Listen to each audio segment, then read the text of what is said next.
Assalamu alaikum wa rahmatullah. Bismillah walhamdulillah wassalatu wassalam ala rasulillah wa ala alihi wa sahbihi wa man wala. So we've been looking at a text that's called the Book of Assistance. It's by a sheikh by the name of Imam Al-Haddad, rahimahullah. It's a text on spirituality, and it presents kind of a roadmap for an individual to engage in a deliberate process of spiritual increase through very easily digestible chapters. And we are on the fourth chapter, the chapter on the inner self and the outer self.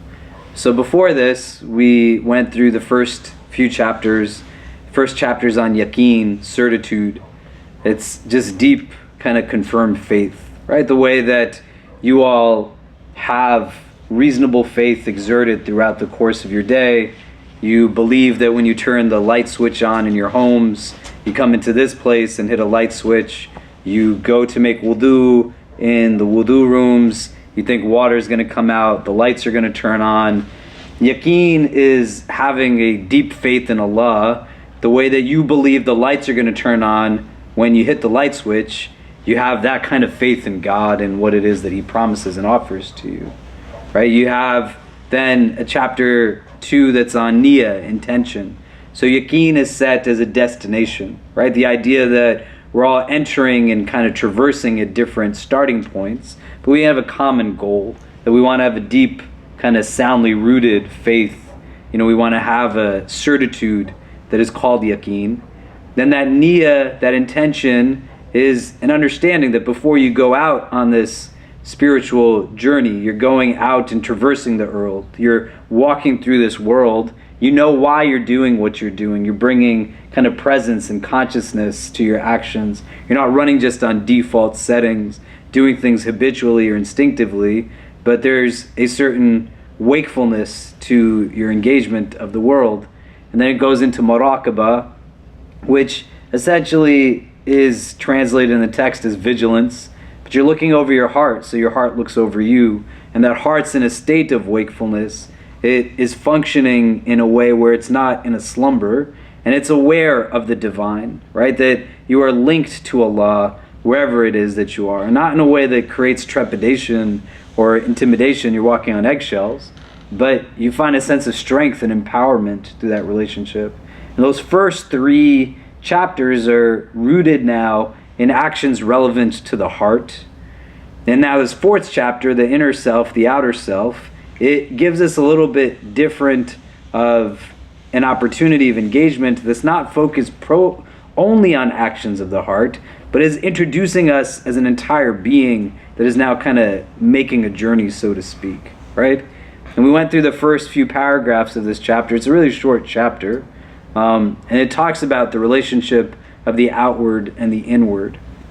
What we want to get into today was a little bit more about now how our outer and inner can connect. And we talked last week about the different elements that make us who we are inwardly, right? That you have a heart within yourself, you have memories within yourself, you have thoughts within yourself, you have feelings within yourself.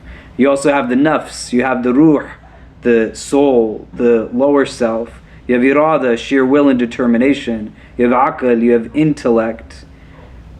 The intrinsic link now between the outer and the inner has to be understood, though, consciously. And where there's connecting points from the physical self to the spiritual self that our tradition outlines. And if you don't have consciousness of it, it doesn't mean that, one, you're still not impacted consequently by the relationship, and 2, if there's not awareness by the individual, Shaitan still has an understanding of how the outer links to the inner. And our tradition gives us distinct specifics of things that we want to be mindful of, that practice, actions, decisions, deeds, how they in turn bring not just outward manifestation, but have definitive impact on our inner self. Does that make sense, what I'm saying? Yeah? Like there's parts of your body outwardly that whether you are in control of them or not, they are definitively impacting your inner state. And what the Quran teaches us is not that shaitan compels you to certain actions, but you are allowing for him to have entry point to become a sultan over you. And where you can have now control over parts of you that then become a guarded understanding so that shaitan does not utilize them as a key to your inner self.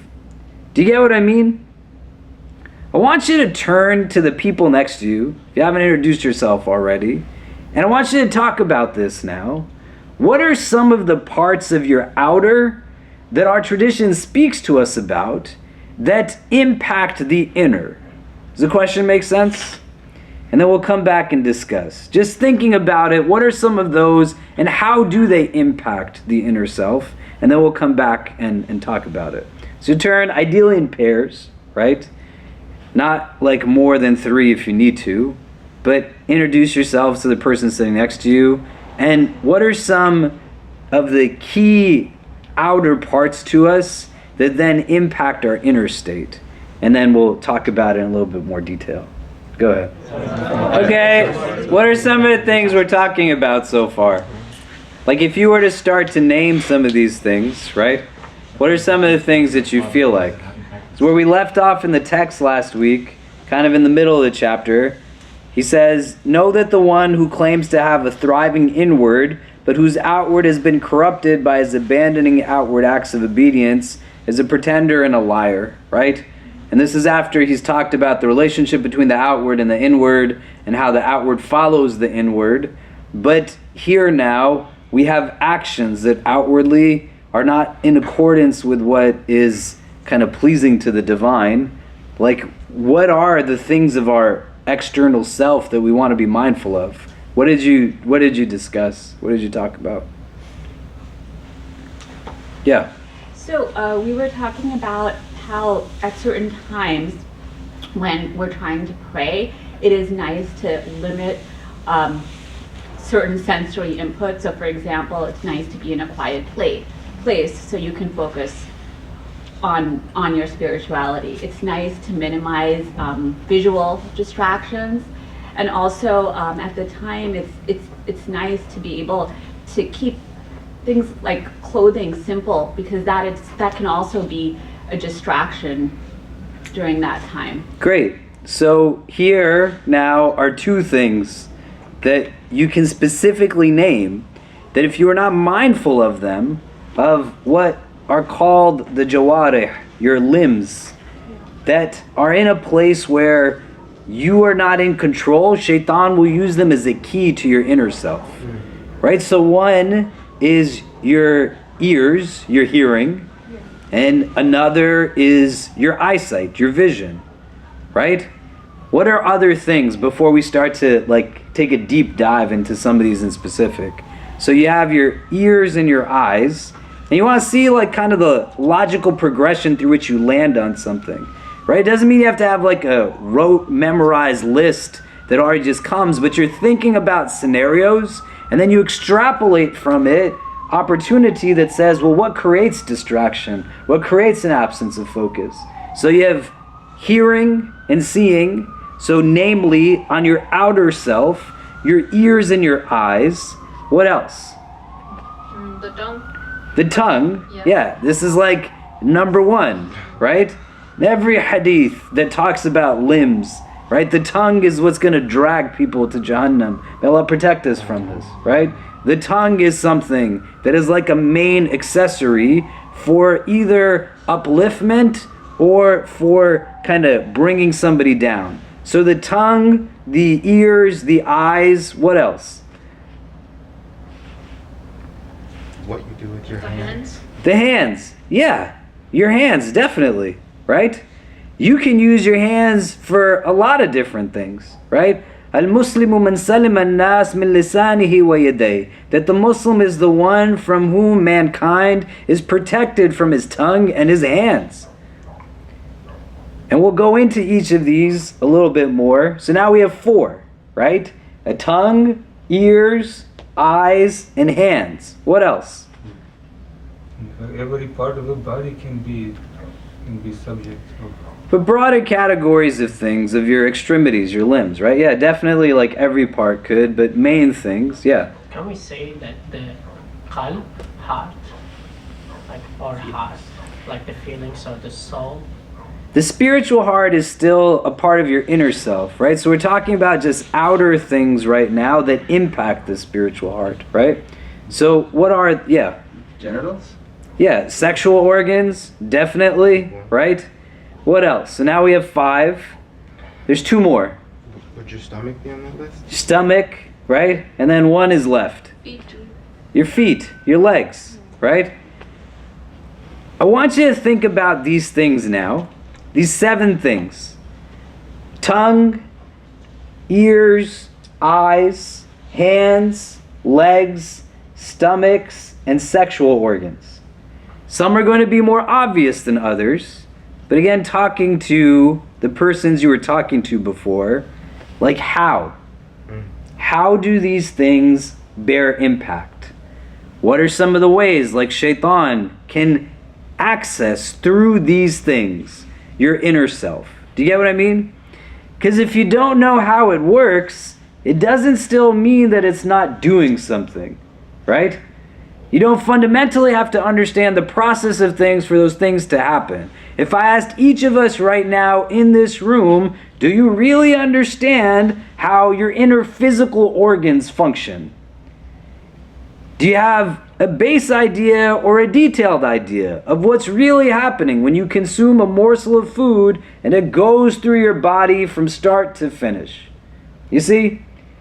And so you don't need to know. You just throw the food in your mouth and subhanAllah, the body just does what Allah intended for it to do. You don't have to know what's going on, right? You don't really have to know what's happening when your brain is clearing out its clutter and junk while you're asleep. It's just sending all kinds of things to clear out the gunk so you have more kind of cleanliness in your brain physiologically, right? You don't have to know how the medicine works. You just take the medicine. Somebody else is telling you this is what you do for this and this is what you do for that.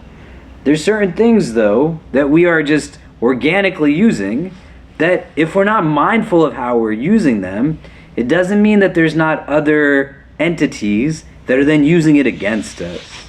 You see what I mean? And so when you buy into Islam as a religion, you buy into the parts that you can fully comprehend and the parts also that are just beyond capacity to understand, but recognizing that these 2 things, that there's certain things that, like, I don't know why there's 3 rak'ahs in Maghrib versus like 7. Like, how do you know? How do you know why there's 2 rak'ahs at Fajr instead of 4? Right? How do you know? But you do have the capacity to know what the impact is of your tongue and your eyes and what you consume audibly and visually. Do you see what I mean? You just have to want to know, like, how those things can actually function. It's not a knowledge that is beyond our capacity to understand. You just got to think about it sometimes.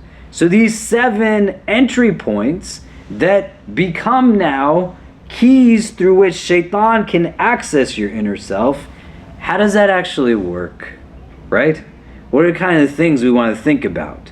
And so if you turn to the person next to you, pick whatever ones you want to of the 7, and however much time we kind of talk about this for a few minutes, but you start to think out its functionality, like what's really going on here. Do you see what I mean?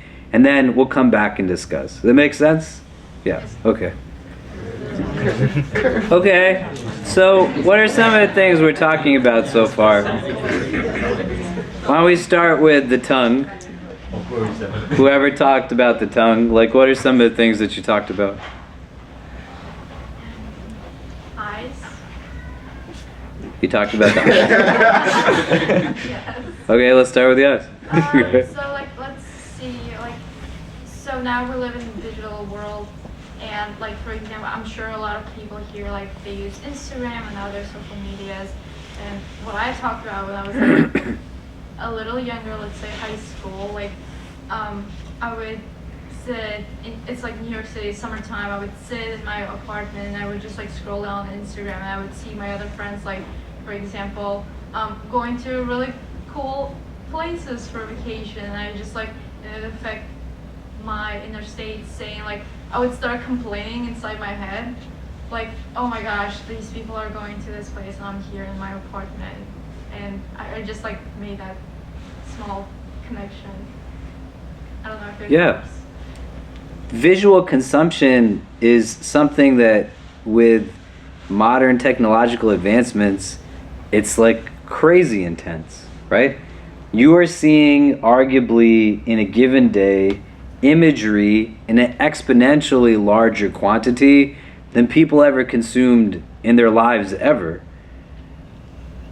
And every time you are taking in some of that imagery, it's like sitting somewhere, right? You want to think about our tradition, talks a lot in kind of analogies, illustrations, utilizing things elemental, right? The stars, the sun, the moon. The Prophet ﷺ makes a lot of analogies to like trees and seeds. These are things that you give now a bombardment that take deep root, essentially. And if we were to go out into, forests that have trees that are as large as can be, the ability to now cut them down at their roots is not the easiest of things, right? If you've ever walked through a place when you're hiking somewhere and a storm has knocked something down, the likelihood that it was uprooted with all of its roots taken out is very unlikely, but on occasion when you've seen it, this is massive. Right? So now if you're in a place where you don't want to think about the impact of the eyes as purely being like, oh man, you're looking at something pornographic, or you're looking at somebody that's half dressed.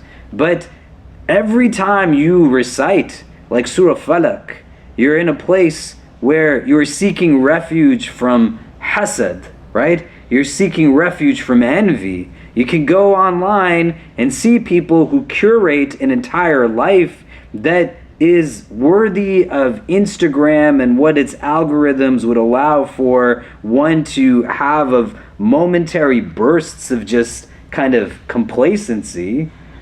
But it's just very subtly now giving shaitan the entry point through that consumption to deepen a seed into this massive tree in your heart that is filled with, may Allah protect us, just jealousy and envy, right? Or self-deprecation.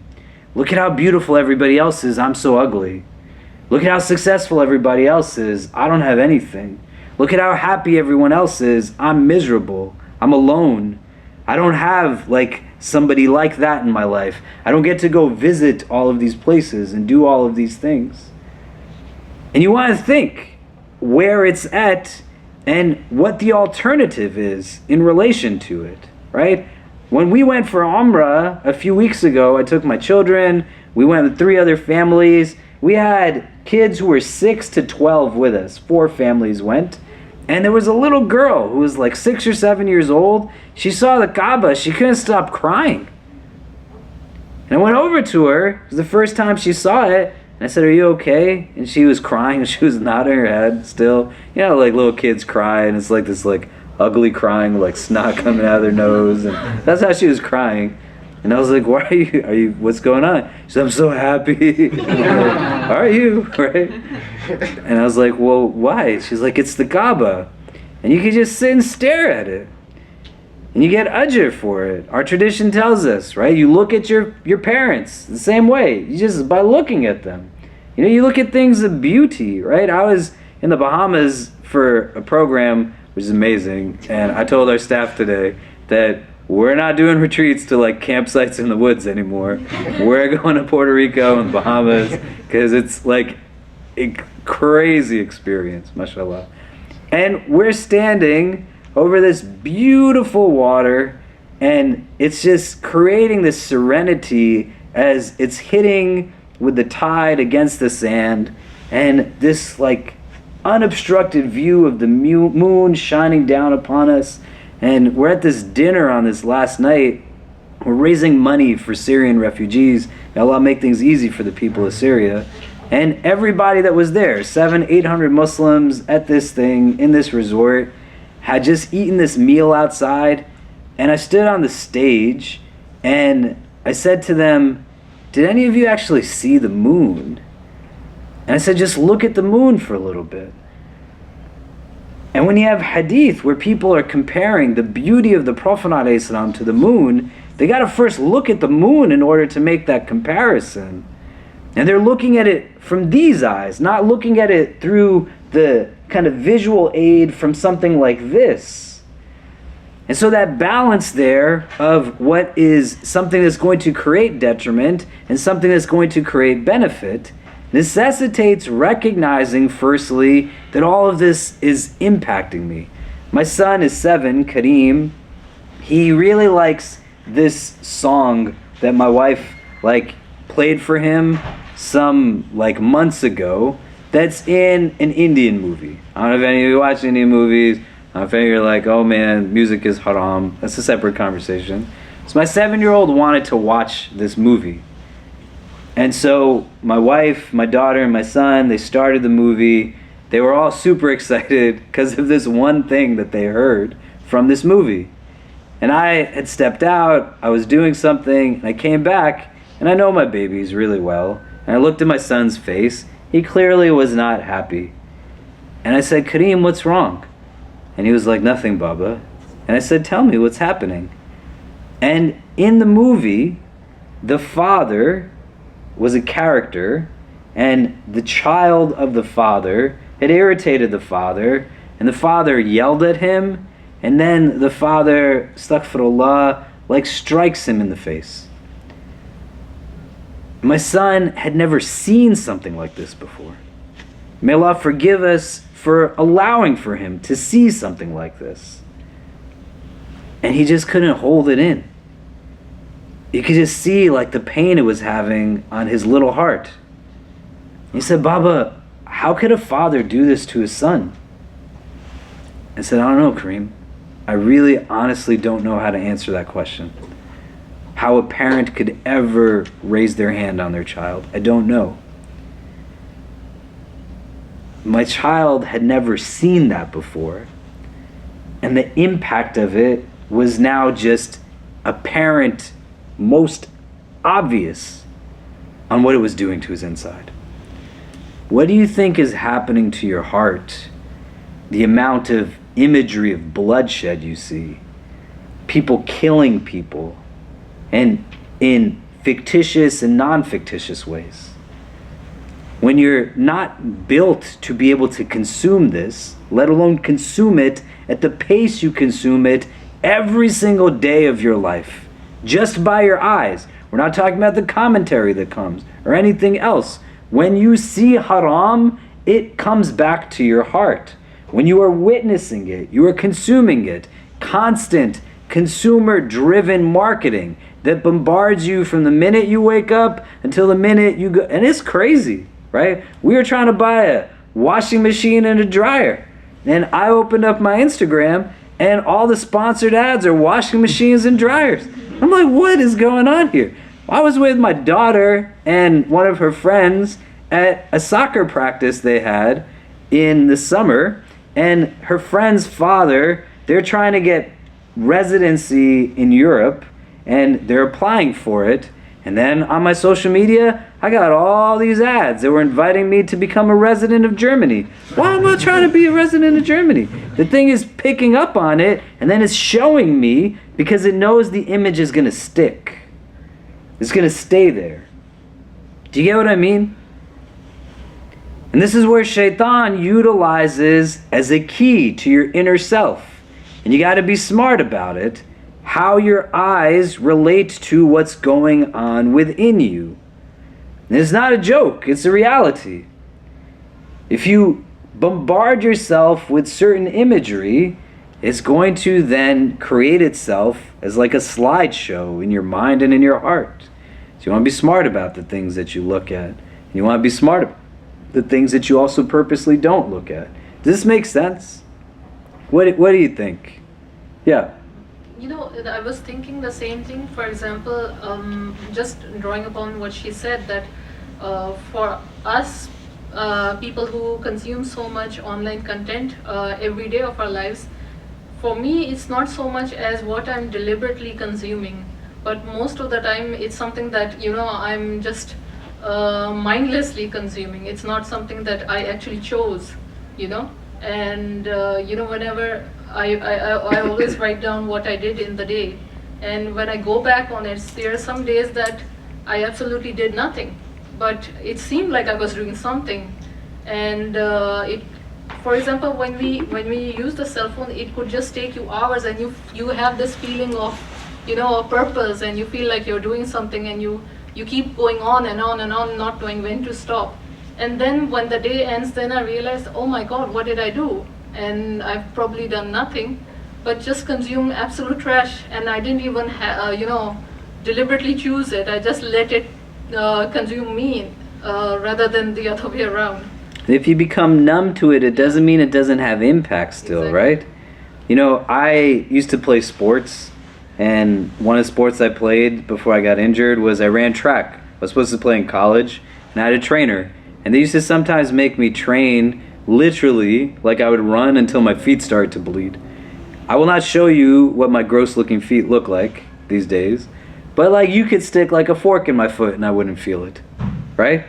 It doesn't mean that sticking a fork in my foot is a good idea, right? Just because I don't feel it, it doesn't mean that it's not going to screw up my foot if I stick a knife or a fork in it. Do you get what I'm saying? Just because you've seen so much of it and you don't feel the impact. You're not crying the way Kareem cried when he saw for the first time somebody commit that atrocious act of domestic violence. He shouldn't have seen it as a child. But he saw it, and then immediately you saw the impact that a clean heart has when it views something haram like that. Do you get what I mean? If you've seen it again and again and again, the fact that it's not eliciting response doesn't mean that it's still not bearing impact. Just because you could turn on a screen and you could see things that are deeply problematic doesn't mean that it's still not doing something to you. That's why I said, you don't know how the food flows through your body when you take a bite of it, and you can't explain, most of us, like what's really going on. So the eye is connected to the heart. The eye is connected to your inner self. You have to purposely want to be in a place where you buy into the notion that says, like, this visual imagery is going to connect me in this way. And at the other end of it, it's not just about the avoidance of what is negative, but about embracing what is positive. Look at things of beauty, like real beauty. Look at things that are just going to be innately, inherently, things that uplift you. If you have the blessing of being in a part of the city where you can go to the roof of a building, go and look at the stars. See what the New York City skyline looks like. A city that is concrete still has its own innate beauty in it. You just got to look for it. I've lived here in this area for more than 20 years. And there's still blocks of the city that I walk down, and I sometimes look up. My kids are like, Baba, look at that. I'm like, man, I haven't seen that, and I've lived here for 20 years. I've just never looked up at it. You get what I mean? And then you sometimes have to create the opportunities for it. So you wake up at Fajr to see the sunrise, because the sun doesn't know how beautiful it is, and it can't perceive its own beauty. You can see the beauty in the sunrise. It can't see itself, right? Do you get what I mean? Eyes are a big part of it. They're the third on the list of limbs in terms of the keys that Shaitan has to you, right? See what's good and don't look at what is not good. Does it make sense? Is that simplistic?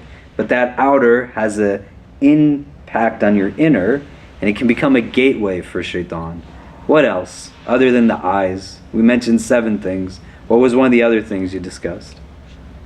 Yeah. The tongue and how we tend to say certain things that can be hurtful to others. But in contrary, we can also say things that can acknowledge the accomplishments of others as well. We also use our tongues for supplications, for prayer, and all those good deeds contribute a lot to your inner self. Yeah, think about how this is a vehicle for Shaitan, right? You ever get to a place where somebody says something really stupid to you, and you're like, man, you are not going to talk to me like that? Who is somebody you yell at? Don't tell me, but tell yourself. Somebody that you are okay arguing with and raising your voice. It doesn't start with the voice being raised. You get to a place where the onset of the conversation might have agitation or irritation or something, but somebody does something that throws it off, and here's like the entry point of shaitan. And you might come back at the same level, but then it starts to escalate and escalate and escalate. Bilal radiallahu an and Abu Dhar radiallahu an are going back and forth and back and forth and back and forth, speaking words, emotions escalate, and then Abu Dhar calls Bilal the son of a black woman, in a way as if that's derogatory. And what's crazy is that they're both black, that Abu Dhar is a black Arab, and he's essentially calling Bilal the son of an African. And then they both stop because they both become awake to what was just said. But the entry point to the escalation becomes now the vehicle of shaitan. It's bringing you from here to here to here to here. Somebody has to interject mindfulness. And why all of these are related, the mindlessness of the scrolling that you are doing that seems like it's not harming anybody, it's strengthening the muscle of mindlessness. So that now when you're in a place where you need presence, presence is not what you're actively working on. You don't have to be conscious for something to exist in a strong way. You could do something unconsciously and still strengthen it, right? So if you are deliberately creating focus, and you've never done that in your life, it doesn't mean that for years you haven't lived and you've organically developed the strongest amount of an absence of focus that you could have. You see? And the tongue is crazy. It is like something that is not a joke.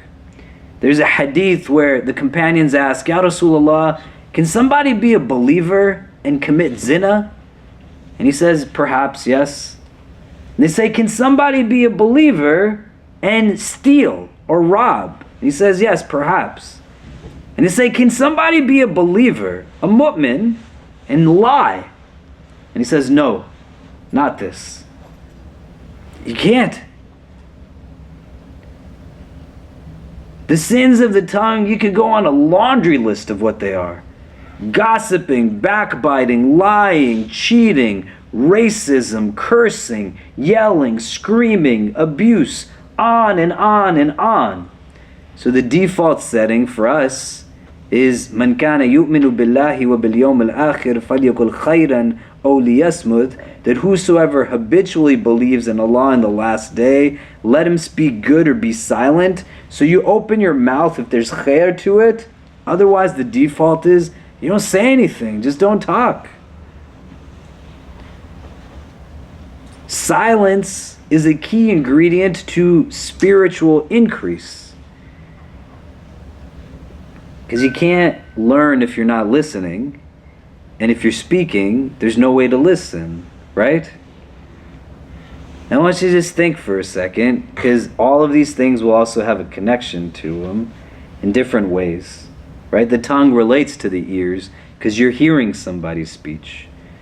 The eyes relate to the tongue because you are seeing the impact of somebody's words. You are witnessing like what that person's words are saying. You see? And it's not just content, but it's about the mode of communication, the non-verbalized aspects of it. Somebody could say something very nicely and very calmly, and they're still being a jerk. The Prophet ﷺ, he spoke with a distinct mode of speech. It was remarkable. His speech was in a language that we're not even talking right now. Concise statements with deep meaning, translated into every language you can imagine, and even through translation, they still impact people. How does somebody talk like that? Let alone he was speaking to people 14 centuries ago, and his words still resonate deeply with millions of people, billions around the world, sallallahu alaihi wasallam. Think for a minute how you are in control of your tongues, how you are in control of your speech. Right? A child is limited in their ability to express. They just can't. They're going to cry at anything because they don't have words. They don't have vocabulary. They don't have anything other than that mode of expression. As you grow into adulthood, you now have different capacities to express. And one of the things is that you have to choose to express with dignity and grace. And so in certain things, there's just always ugliness. It is never okay to gossip about somebody. You are not gossiping or backbiting or revealing someone's sins if there's purpose to it, right? If somebody is going to marry someone and you know the person they're going to marry is a murderer, you cannot say, I can't say something bad about somebody. That doesn't demonstrate understanding of the deen.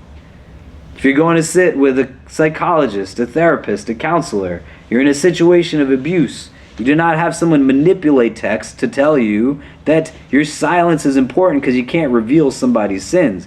No, you can't live in hell because somebody is not honoring the rights that you have over them. That's not what we're talking about here. You see what I mean? There's a lot of hadith that just talk about like the dangers of the tongue being what it is that's going to just bring people to pits of chastisement. May Allah protect us from it. And that if you can control your tongue, then you're good. You bring yourself to a place where it's not that, oh, when I'm sitting with my friends, I'm just going to say things and joke and whatever, or I'm sending a text message to somebody that is just a different expression of my words and nobody else's eyes can see it. The angels on your shoulders see it. Your tongue itself is going to testify on the day of judgment. But for the purposes of this conversation, where we're talking about the inner and outer self, you are giving shaitan an open door to your heart. You're saying, just come in, man. It's yours. I don't even want it.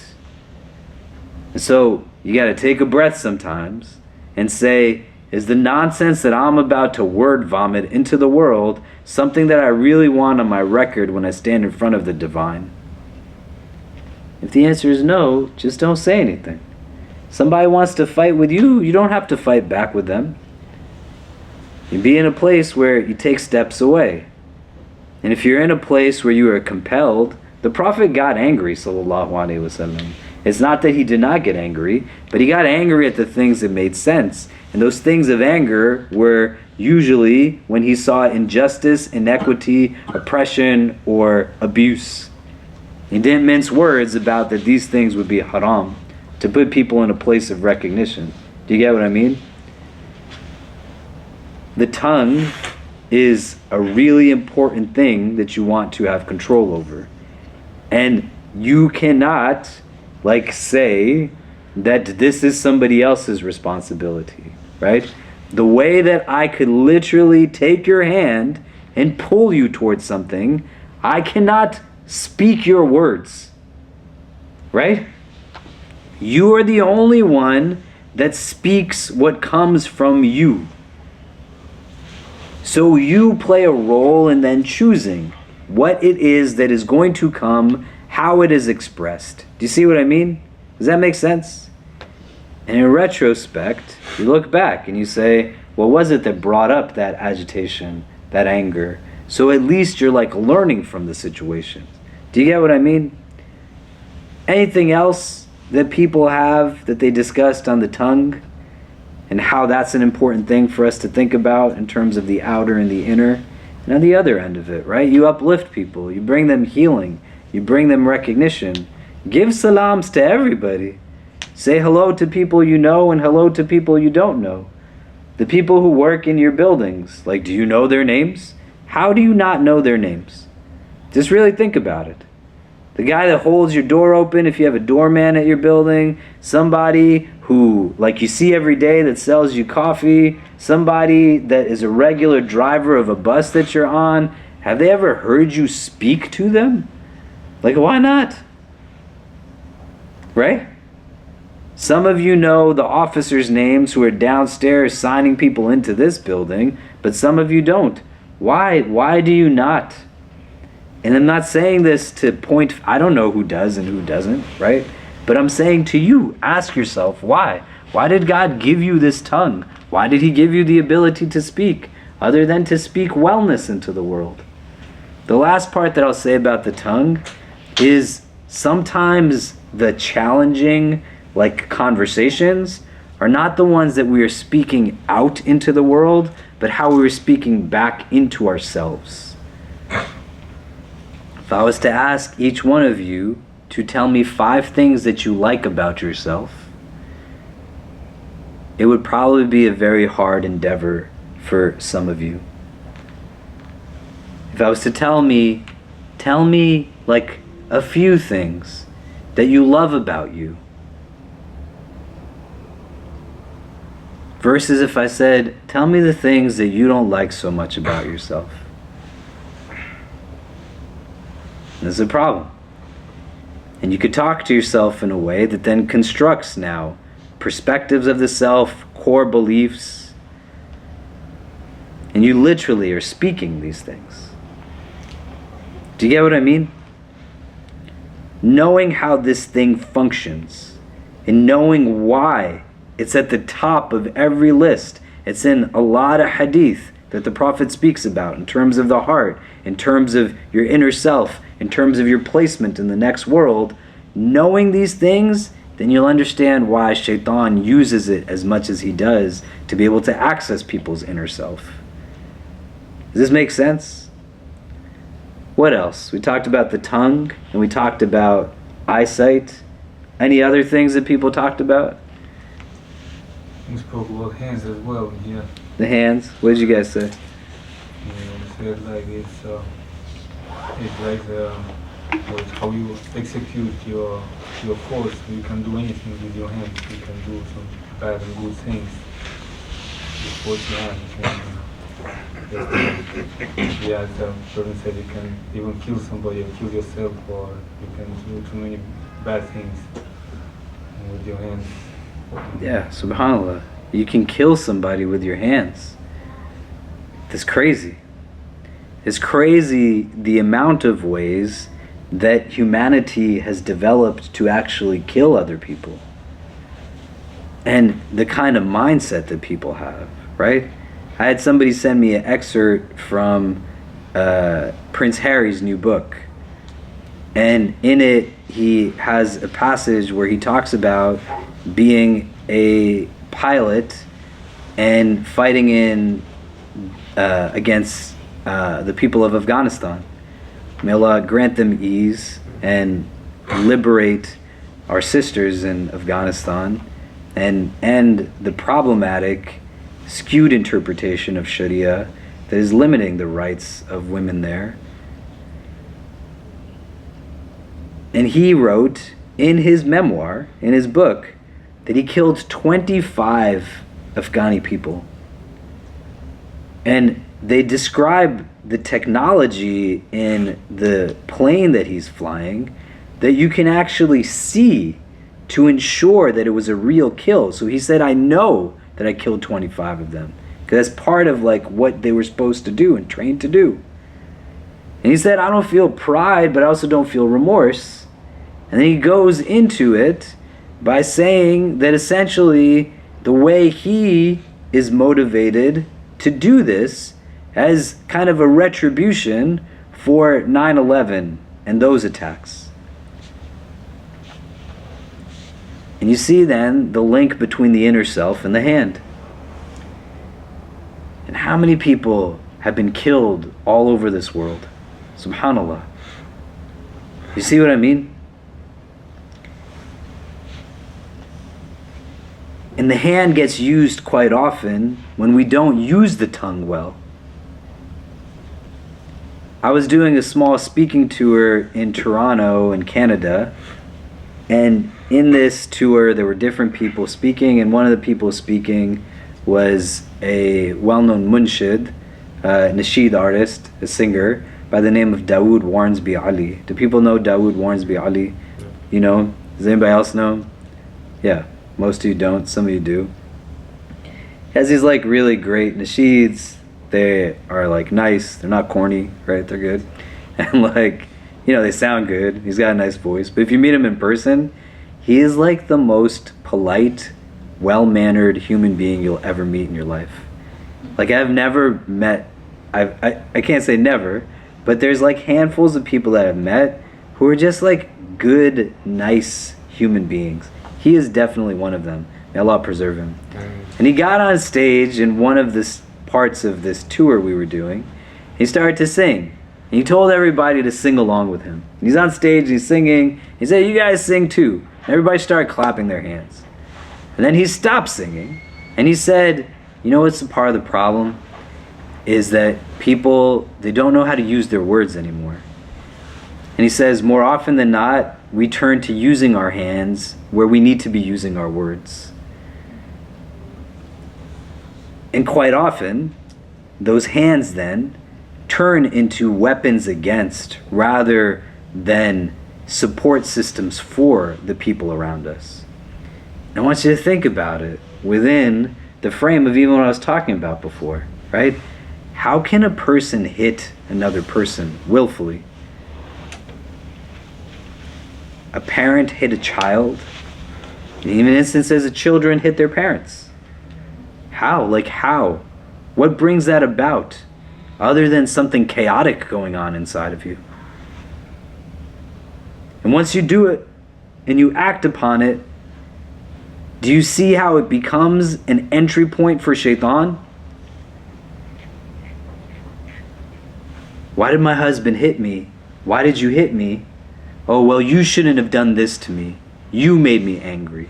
Is that coming from your heart or is it coming from your nafs? Do you get what I mean? Right? And then the act creates the opening for like more of the waswasa, more of something else, to just double down. And it becomes concrete. I made a justification like you were the reason as to why I killed those 25 people because of what they did to us, right? What are you talking about, man? And then you think about on the other end of it, who gets the blessing of you extending a hand to them in their times of need?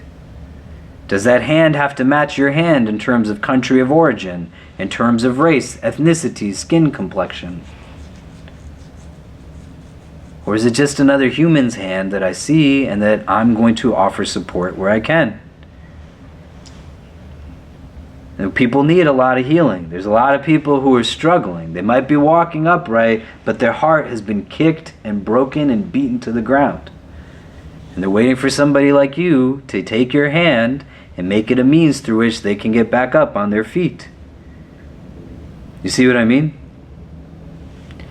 And so what you do with this thing is very important, because it becomes a key entry point. My son, right, he's still 7, my daughter's 10, so she's kind of a little bit, more aware of things. Sometimes my son, he does things, and I'm like, Kareem, why did you do that, bro? And he's like, I don't know, Baba. I was like, you did it, right?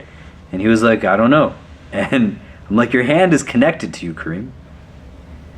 Your feet are a part of you. Your heart, your body, your mind, like all of it's connected.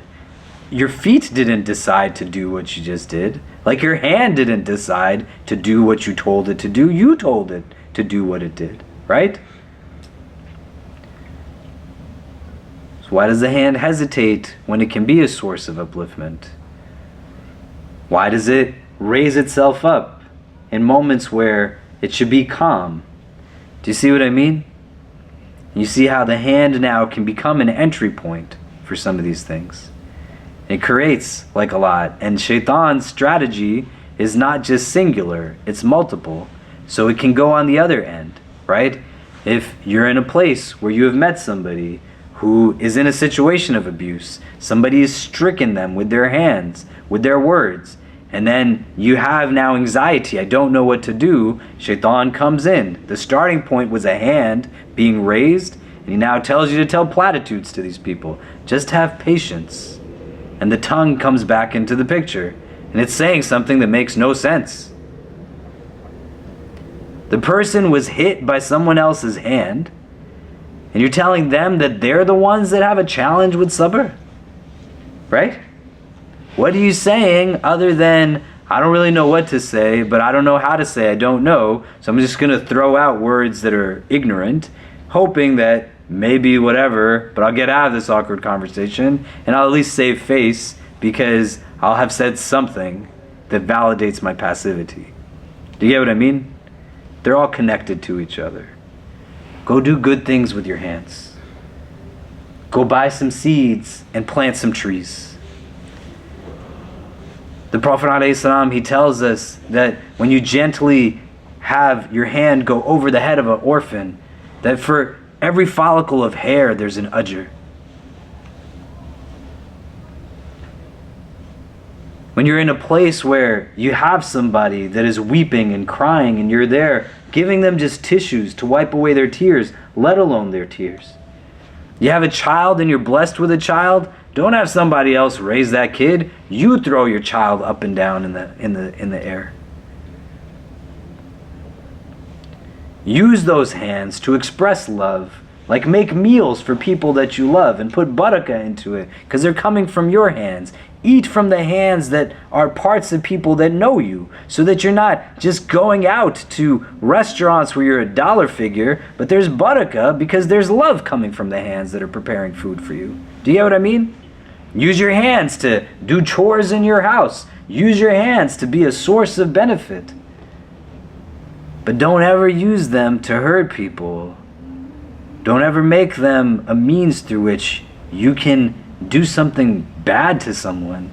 And what you said, can you remind me your name, brother? I'm sorry. Eagle. Eagle? Yeah. Yeah. What Eagle said is really important to understand. You're at this spectrum.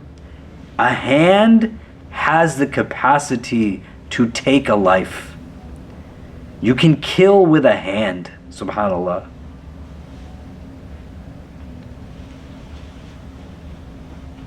And then on the other end of it, it has the capacity to bring a source of healing and restore life to individuals.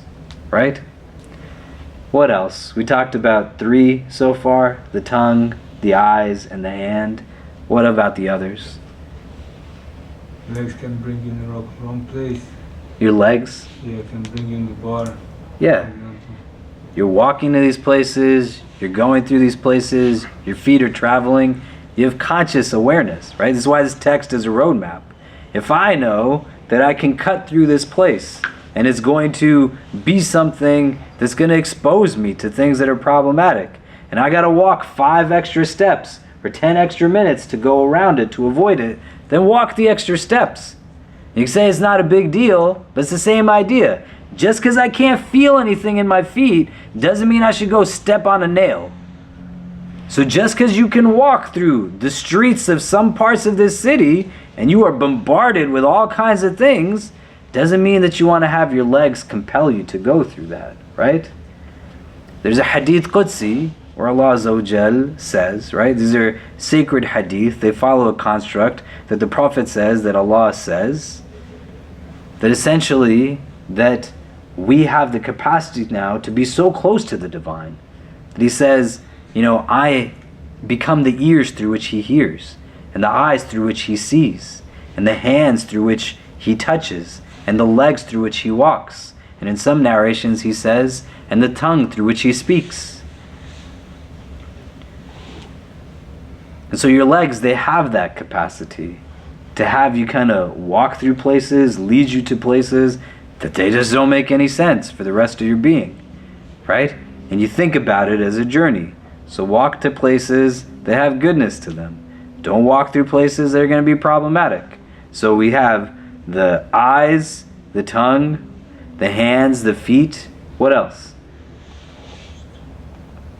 We have left the ears, the stomach, and the sexual organs.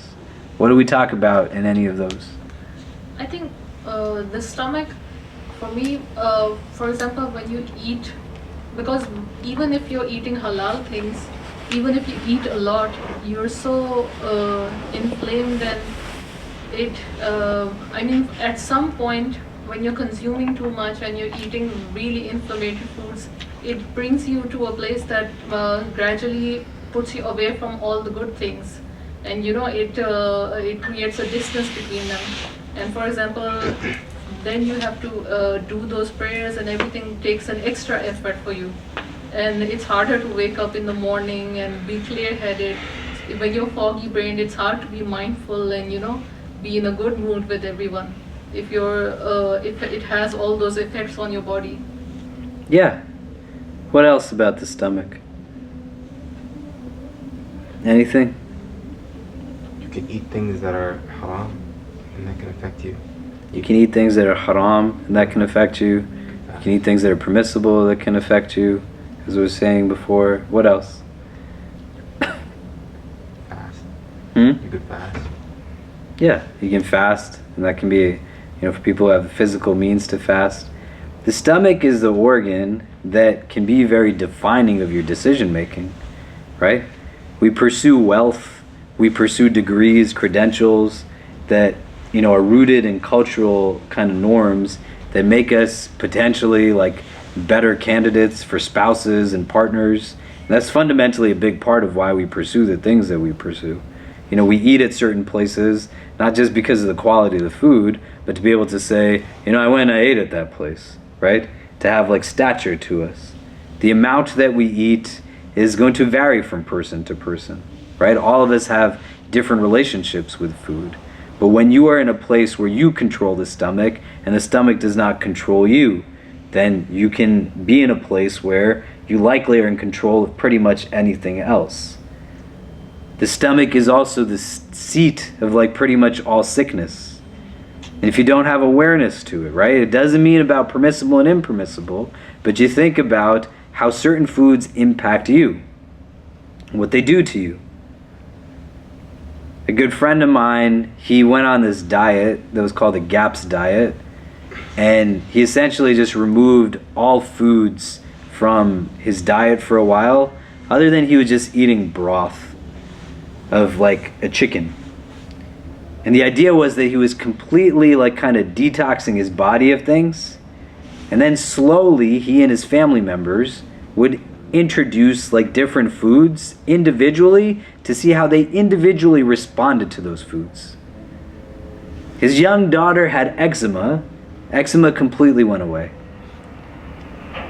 They have different things that they all eat together, and then some of them, a family of like 6, that they will eat certain things, and then individually some of them react to different things in different ways.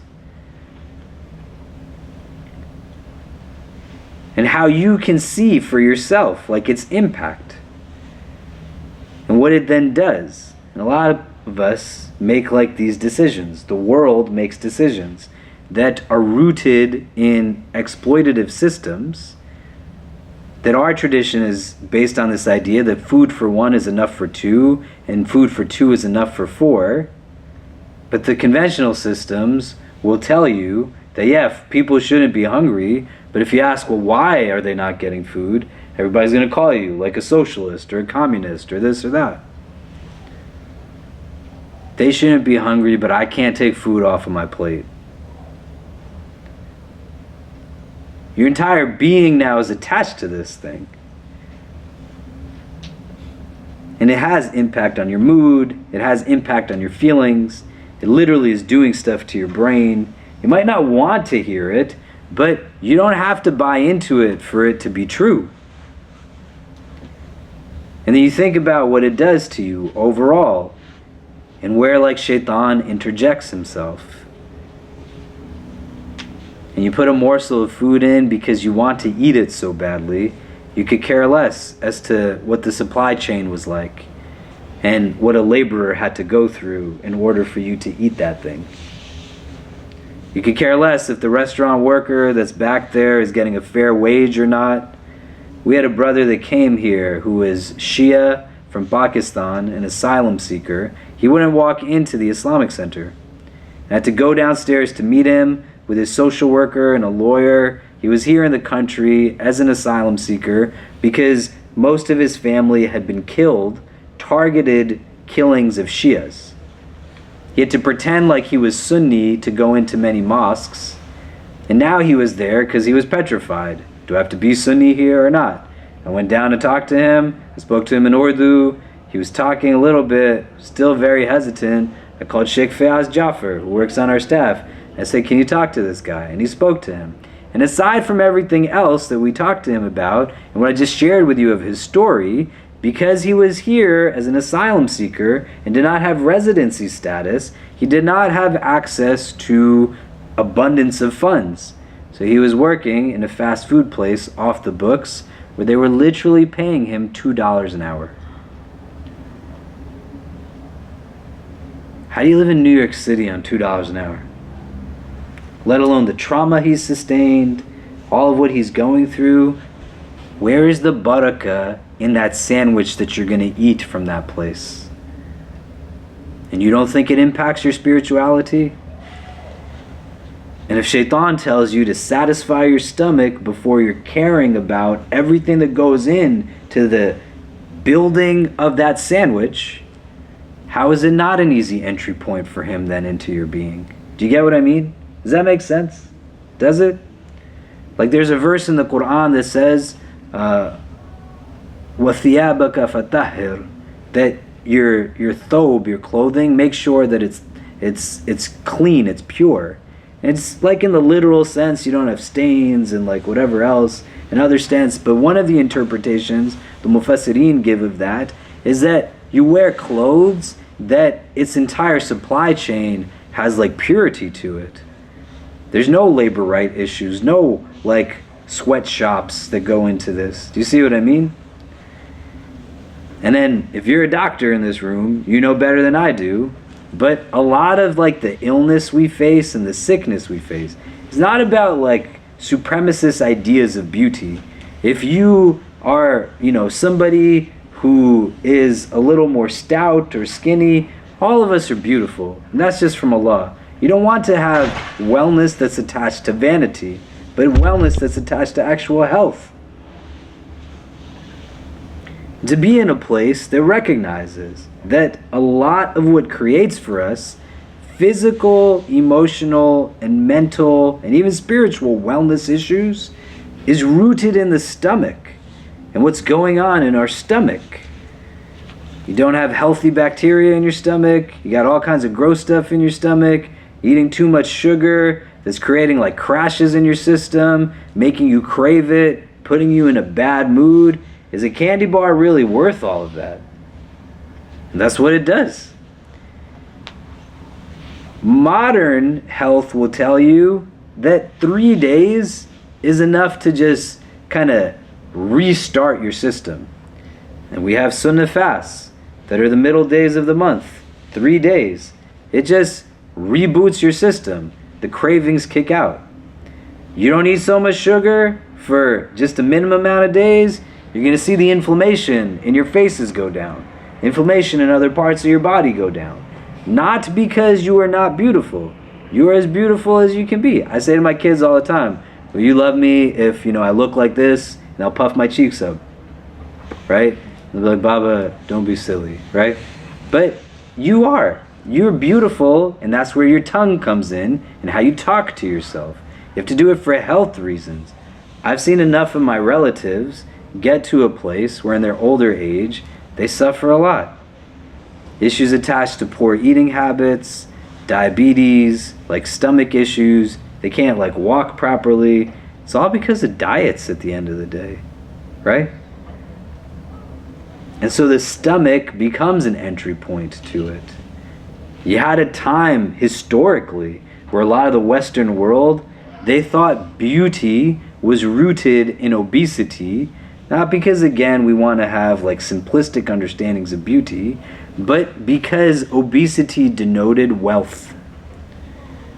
That you had all these rich white people that were living in like the kingdom of Christendom, however many centuries ago, and they found beauty in having a overweightness to them because that's how they knew that they were rich. And it was the poor people that were not of like the privilege of being overweight. It's crazy, right?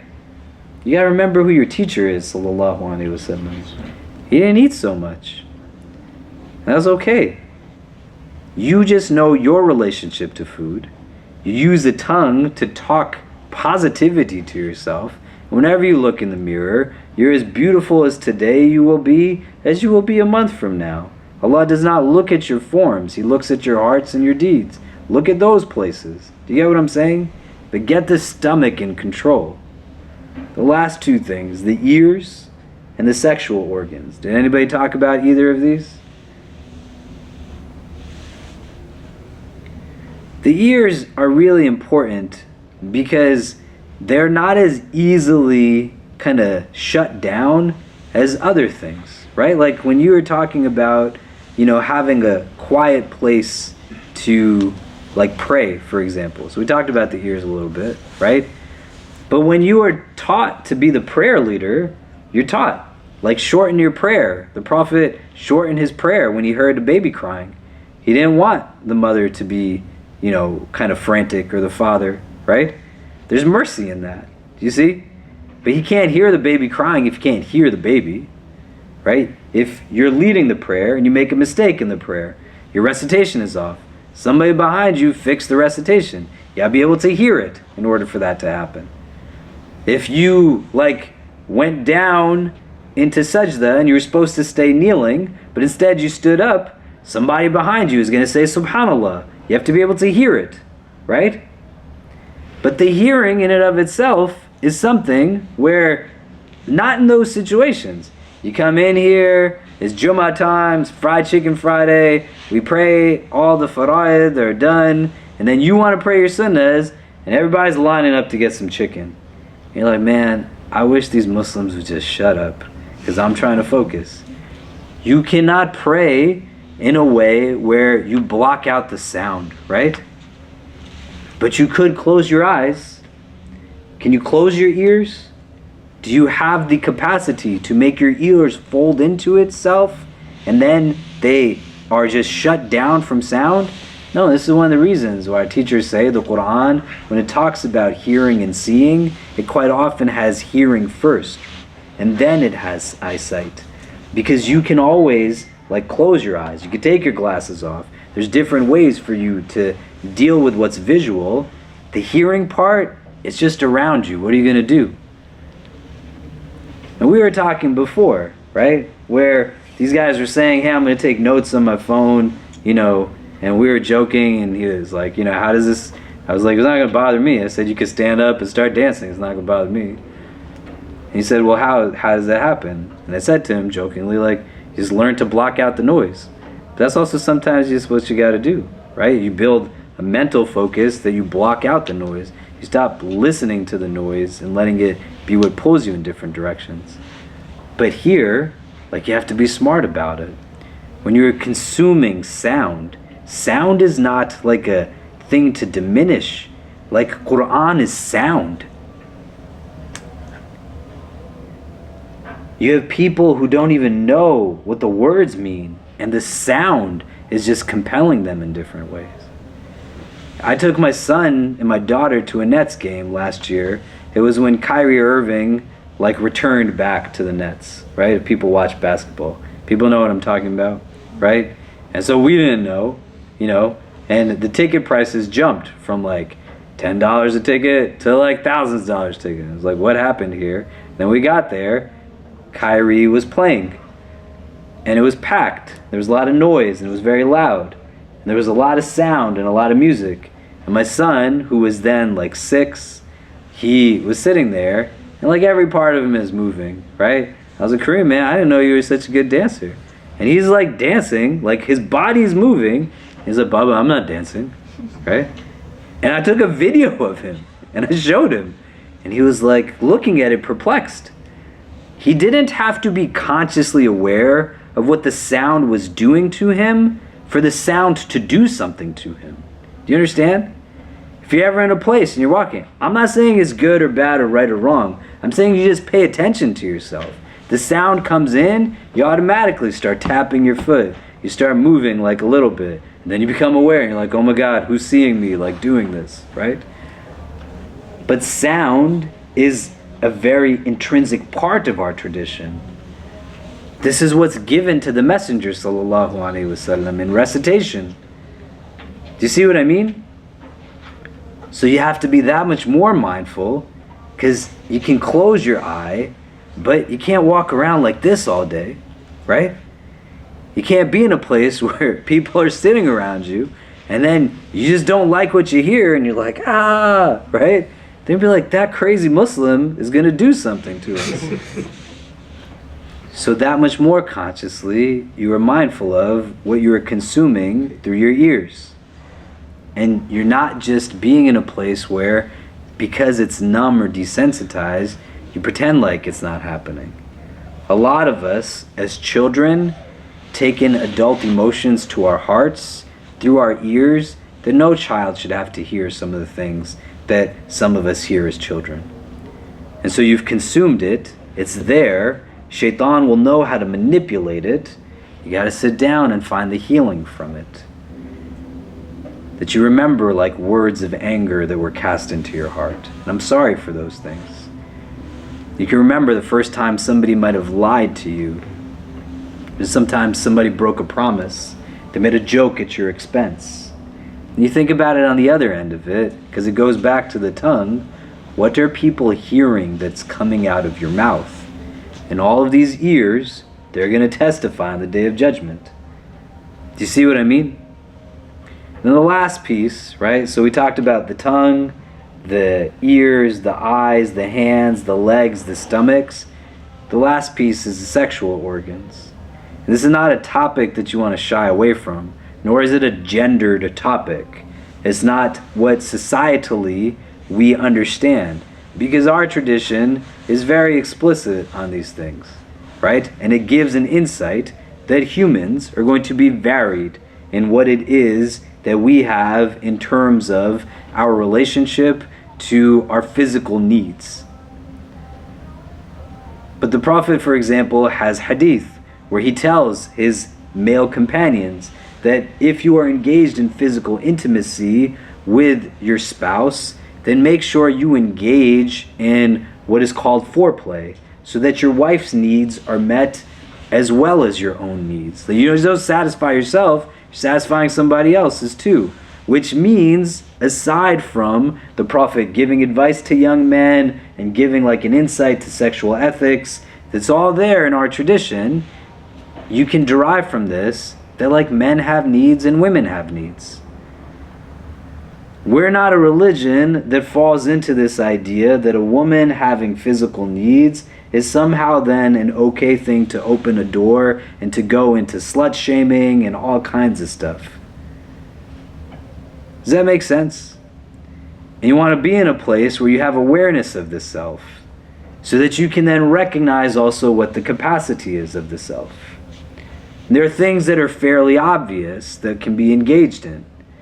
But to understand that the impact back now comes back to the heart. And there's entire lists now about what Shaitan's strategies are. And with this thing of physical intimacy, sexual organs, sexual gratification, can create a lot of guilt amongst people. And what Shaitan's strategy is, as he uses these as keys to get through now layers of impacting yourself, and his primary goal is to get you to stop believing. And what is he trying to get you to stop believing in? Well, if he gets you to believe that your act is heinous enough that it puts you outside of those who can receive Allah's mercy, and that's a problem. The act in and of itself is not what the end is, but it's a means to get you to a certain mindset. You understand? And if you shy away from having these conversations with yourself, or to understand what your capacity is, you're going to just increase the guilt, and increase the remorse, and increase the self-hate, and increase the self-deprecation. I had 2 students here who ended up getting married to each other, but even if they didn't, that's okay. And while they were students, they weren't married, but they knew they wanted to be together. They were studying in the library one night, the big orange building, 2 buildings over, and he walked her home, and he didn't want her walking alone because it was late at night. She said, do you want to come and have some food? And he said, sure. They went up. Her roommate was not there. And one thing led to the next, and they committed zina. The next night, they're studying again. Same thing. They made a commitment. This isn't going to happen ever again. We did something wrong. We're not going to ever do this ever again. So he walks her back. You want to eat something? Yeah, of course. Because we said we're not doing anything ever again. They go upstairs. The same thing happens. Now they're sitting in my office, and they're both like distraught.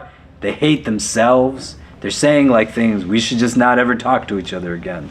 You know, maybe until we get married to each other and all these things. I'm like, what are you trying to prove, man? That you don't love each other? And because you love each other, you want to do the things that people who are in love with each other will want to do. You have basic needs. You're now in a place where you understand your boundaries. Don't test yourself foolishly. So if you know that when you are alone in that situation, you're going to do something that crosses a boundary that you do not want to pass, then don't bring yourself to that situation. Do you understand? And shaitan's entry point is not just the committing of zina, but twice over now, they wake up and they hate themselves. And they've attached a negative trigger to something that's positive. Every time they look at each other now, they feel bad because I brought you to this. Maybe I don't deserve you. Maybe there's no barakah in our relationship. Maybe we should be away from each other. Shaitan has got a strong hold on them. And then every other thing. I'm not able to focus on my interview, my exam, this and that. Maybe Allah is punishing me because of this one thing that I did. It all just keeps going back to it. Do you see what I mean? That's how it's a key to your inner self. Do you get what I'm saying? Does that make sense? It's the same thing. You watch pornography. You're in a place where you're committed to like multiple spheres of this visual gratification. And it's crazy. Sometimes the hardest things will wake you up. There's a young man in our community. I remember I sat down with him and he was just like torn apart. And I said, what's going on? And he said, I like watch pornography. And he said there's this one person who I would quite often watch, and as I Googled their name, I got an article that came up that said that they actually passed away from self-harm some months ago. And then he said to me, I never realized until that point that this was actually a real person. And that they had the capacity to die. Let alone what they must have been feeling, that the means through which they left this world was taking their own life. Do you get what I mean?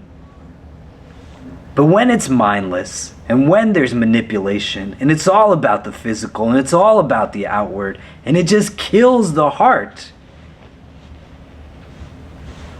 the heart then is in slumber. Because Allah is Al-Jabbar, can shake you up and to get you to wake up to reality.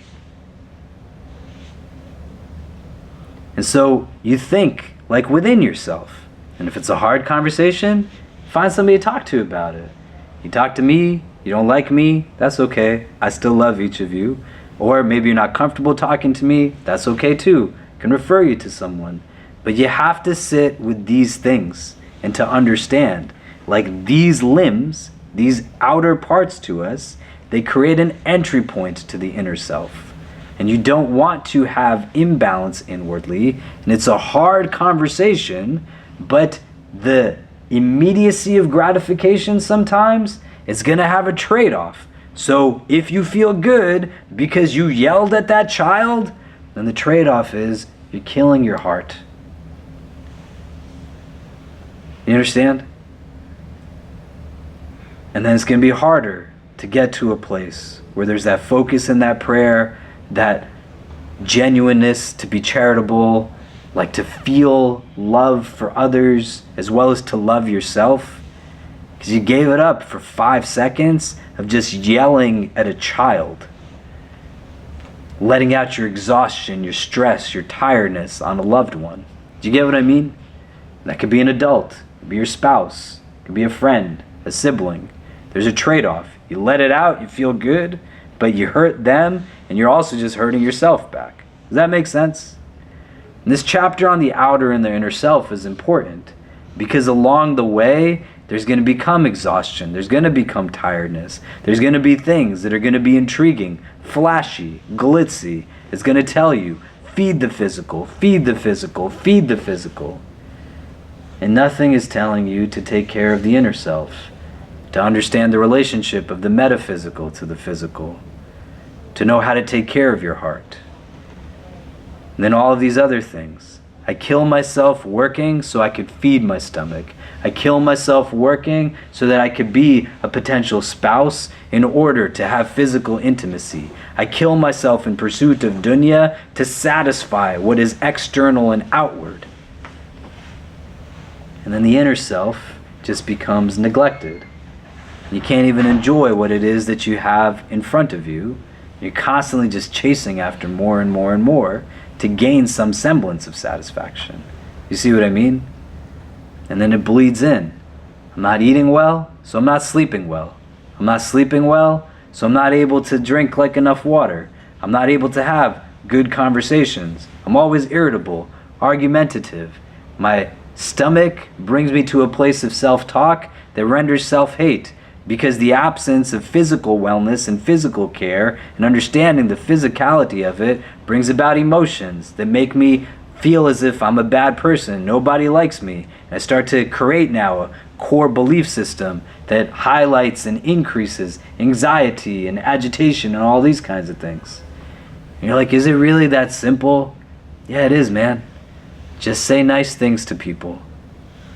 Don't just be in places where you are numb to what you are seeing and what you are hearing. Be smart about what it is that you're feeding yourself with and nourishing yourself with. Think about literally what the pathways are that you're walking around. I went to Puerto Rico like a year ago or 2 years ago, I don't remember. One of the first trips we took after COVID, I think. And I took my kids and my wife. And we went around New Year's time just for like 3 days. And it was nice, and the beach was nice, and everything was nice, alhamdulillah. But the hotel we were in had one entrance here and another entrance here. But the entrance here had you walk through a casino for a good like 50, 60 feet. We're not gonna gamble, right? Don't worry if you're worried. I don't gamble.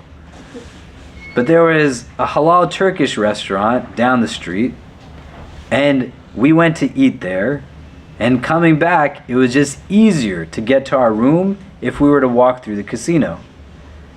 And my son and my daughter, they're much younger at that time, and they're like, Baba, we can go in through the hotel from here. My wife and I said, we're not going to have our babies willfully, from our kind of decision, walk through this. Because it wasn't just people playing games. They're like smoking, they're drinking, they're like engaged in like, and I'm not judging anybody. It's not about judgmentalness. It's about recognizing what it is that you're putting into your inner self. And so we had to walk like much more in a like kind of state of tiredness. But that's what we had to do. Because it wasn't just about us doing what would be for us. We're responsible for these young hearts that we're trying to take care of. You see what I mean? And you think about that also, right? There's hadith that tell you, you make wudu in your home, every step you take to prayer in that state, one rank of elevation and one degree of kind of degradation is being taken off of your scales, right? Use your legs mindfully in those ways. Walk like in the pathways of volunteerism and charity. Bring your legs to things that are positive. You see what I mean? Does that make sense? All of these things. Just sit like over the next few days and just think about it. That's all you gotta do, is just think about it. How are you gaining control over them? And what is it that's creating an absence of control? And how do we like deal with some of those blocks? Does that make sense? Okay. So the rest of this chapter, we didn't really like read too much of it, just a couple more paragraphs. Imam Al-Haddad, he talks about individuals who like are deeply focused on the refinement of their outward, but don't do anything for their inward. He says this is like rooted in ostentatiousness and things to that effect. We'll talk about that a little bit in the last part of it, where he says that one who is really serious about their inner self, would be in such a state where if all of their acts and deeds were presented to people, like they wouldn't be worried about it. They wouldn't be embarrassed. He talks about what you do in secrecy and why that's important and these kinds of things, right? And then we'll go into the next chapter, which I think is on awrad, like daily devotions, having a wird. And, a lot of that is about kind of time management, structure to your schedule, having consistency in habits, because essentially time management is management of the self, right? And then where and what you're putting your time into increases barakah, increases blessings, and allows for you to have that much more you can do with time. So it's not just like aimless and spontaneous. We'll see everyone next week. Jazakallah khair. Assalamu alaikum wa rahmatullah.